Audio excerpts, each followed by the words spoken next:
Conta aqui pra todo mundo o que você vai fazer agora. Bolo. Você vai fazer um bolinho de micro-ondas, né? É, micro-ondas. Então, como é que a gente vai fazer esse bolo? Ó? Isabela, então o que a gente vai ter no seu bolo?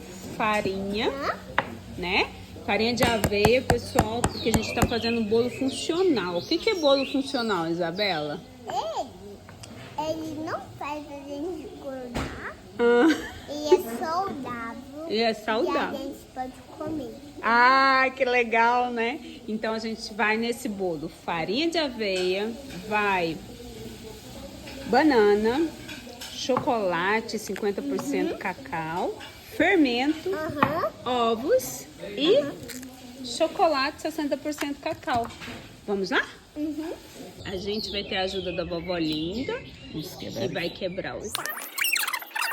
A gente amassa a banana, pessoal, para colocar aqui no bolo de pote. A outra né, banana? Isabela? A Não, outra só banana? uma banana. Só uma.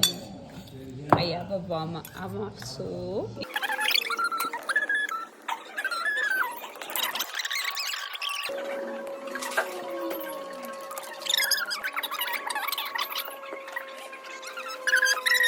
Aí. E toma, pra você colocar. Vai jogando aí dentro. Aí a gente vai deixar quantos minutos no micro-ondas, Isabela? 3 minutos. 3 minutos no micro-ondas, né? Eu vou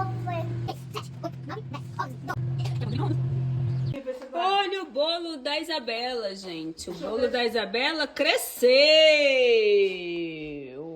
Bolo de micro-ondas. Facinho, né? Agora vamos comer, né? Será que tá bom? Tá bom? Tá bom, tá bom. Tá bom?